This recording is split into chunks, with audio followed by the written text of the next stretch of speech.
Our final battle!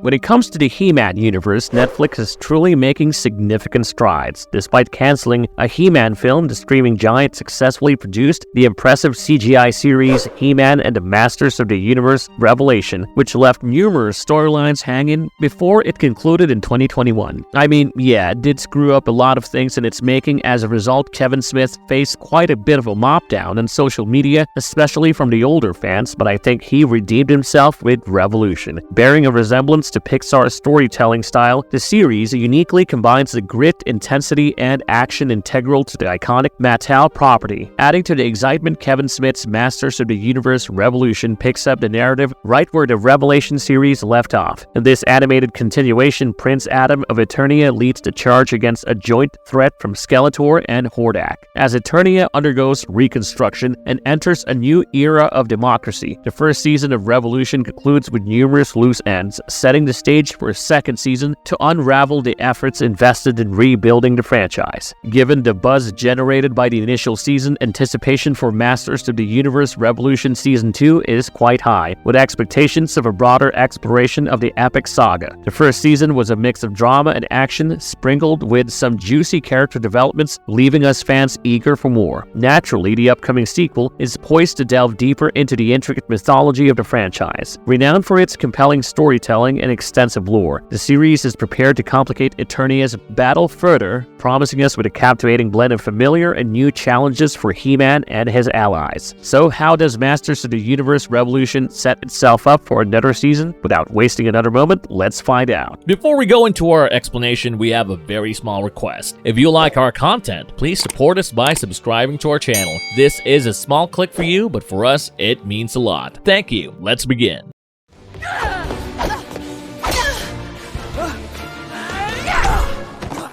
What was the first season of Masters of the Universe Revolution all about? Continuing the narrative from Masters of the Universe Revelation, Revolution unfolds the ongoing saga of Adam, the Prince of Eternia. By invoking the power of the mighty Grayskull with his Sword of Power, he transforms into the powerful champion widely recognized as He-Man. The storyline closely follows Adam and his paramour Teela as they strive to restore balance of the universe by rebuilding Preternia, the celestial haven where the fallen warriors of Eternia find solace after their death. For those who still haven't watched the series, this is your sign to check up our recap videos for both Revelation and Revolution. Anyways, Revelation witnessed the destruction of Preternia by Evil Lyn, who channeled the power of Grayskull to turn into Dark Lyn and wipe off the universe. Further adding a layer of complexity, the current season introduces new adversaries alongside the classic He-Man antagonist Skeletor. Notably, Hordak also emerges as an invulnerable foe, leveraging Skeletor's power to launch an invasion aimed at bringing Eternia to its knees. I think it was the inclusion of fresh villains, both old and new, which helped this series receive positive reviews. The conclusion of Revolution's first season saw Skeletek, the fusion of Skeletor and Motherboard's techno-virus mixed with magic, turning against his master Hordak. In a pivotal revelation, Skeletek found out his true identity as King Randor's half-brother Keldor, after Hordak's favorite minion Motherboard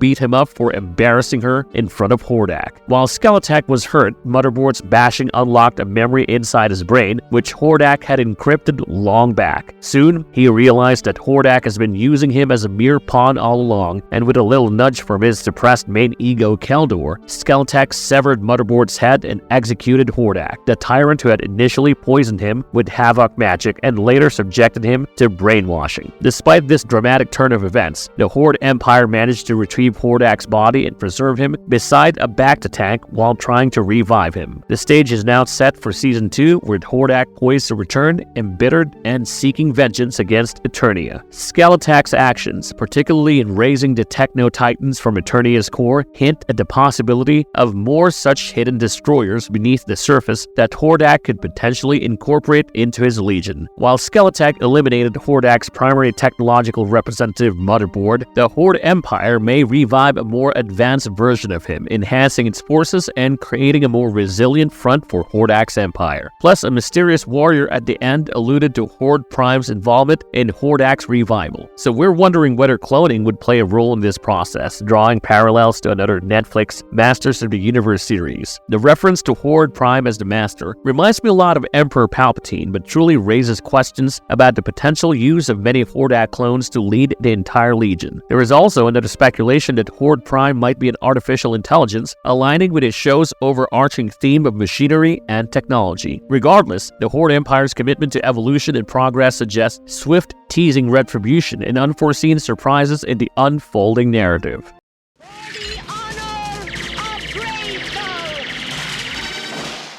The second season of Masters of the Universe Revolution might just add She-Ra into the crew. If you've seen the show, you might have noticed a revealing flashback where Hordak is witnessed manipulating Keldor in order to infiltrate the Eternos royal palace. Now, this scene captures Hordak cradling someone as he makes his escape from a window, and given the presence of two cribs in Randor and Marlena's chambers, almost everyone thinks that Revolution is introducing She-Ra, aka Despara. This also aligns with Mattel's established lore where Adam's twin, who was kidnapped by Hordak while they were infants, positions herself as She-Ra, the princess of power lost on Eternia's sibling planet Etheria. However, Revolution takes a darker turn by hinting that She-Ra, as Despara, may now play a sinister role, potentially being the masked warrior overseeing Hordak's healing process in the Bact attack. The narrative suggests the possibility that Hordak had manipulated and wiped Despara's mind, ultimately transforming her into an agent of destruction. This unique twist might also introduce familiar faces from Despara's Horde squad, including characters like Catra. Revolution might also explore a darker version of the elements associated with her, such as her sword of protection and her magical steed Swift Wind. I honestly believe the upcoming Season 2 would totally grip us onto the plot when Adam would discover She-Ra's true identity as his twin sister and take up the challenging task of purging her mind from Hordak's darkness in order to bring her back home to Eternia. With Revolution's thematic focus on parentage, identity, and legacy, this revelation will undoubtedly take an emotional toll on Marlena, especially in the absence of Randor support. The death of the king will also prompt Adam to seek more answers regarding why Adora's abduction was kept a secret from him, setting the stage for some juicy family drama in the episodes to come.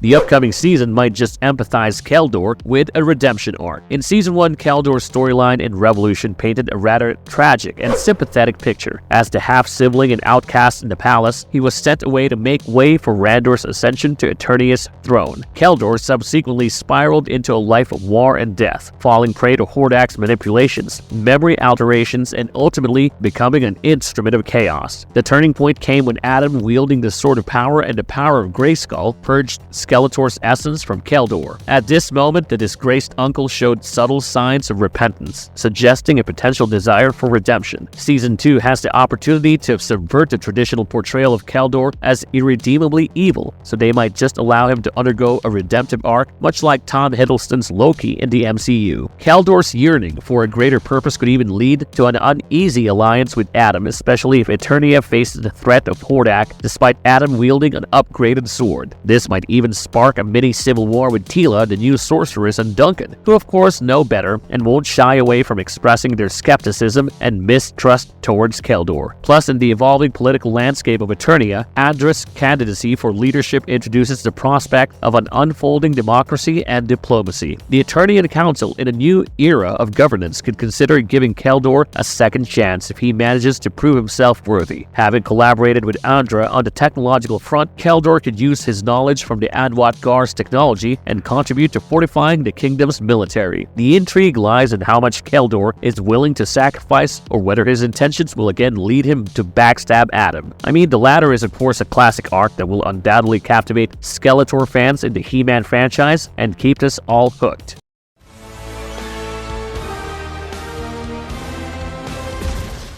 The next season has to address Teela's powers as the Tri-Sorceress. So in order to reconstruct the celestial realm of Preternia, Teela had to harness the three magics of Eternia: Havoc, the snake magic, Ka, and Grey Skull's power. However, while channeling all three sources of power, Teela was clearly overwhelmed and could not handle all that power. That was until He-Man intervened, using his Sword of Power and allowing Teela to channel all three powers through the power of Grey Skull. After successfully managing to channel the powers through her, Teela ascended to a demigod status, but the lingering question remains whether an evil residual imprint persists, posing a potential threat for her, because she does have the power of Havoc within her, and we all saw what it had done to Keldor. If Teela was to be consumed by the evil side of her power, this situation would present Adam with his most significant challenge yet, prompting the return of allies like Gwildor, Orko, and the Cosmic Enforcer Lyn to aid their friend. The task of healing Teela would come at the risk of an enduring malevolence, because it might necessitate a solution that might involve working with Keldor or even revisit the sealed macabre realm of Subternia. Maybe we could see Scareglow, with his mastery of black magic and hidden knowledge, play a crucial role in curing Teela if she has indeed transformed into an inverted version of herself. Because after all, a recurring theme of the franchise has always emphasized on how great power demands responsible wielders. This narrative direction explores the potential for Teela to embrace her unnatural side, driven by the belief that it is the optimal solution for thwarting the Horde Empire and saving Eternia. As an integral character with significant mystical abilities as the Sorceress, Teela's quest for power may lead to unintended casualties and widespread devastation, potentially causing her to regret the extent of her mystical mission.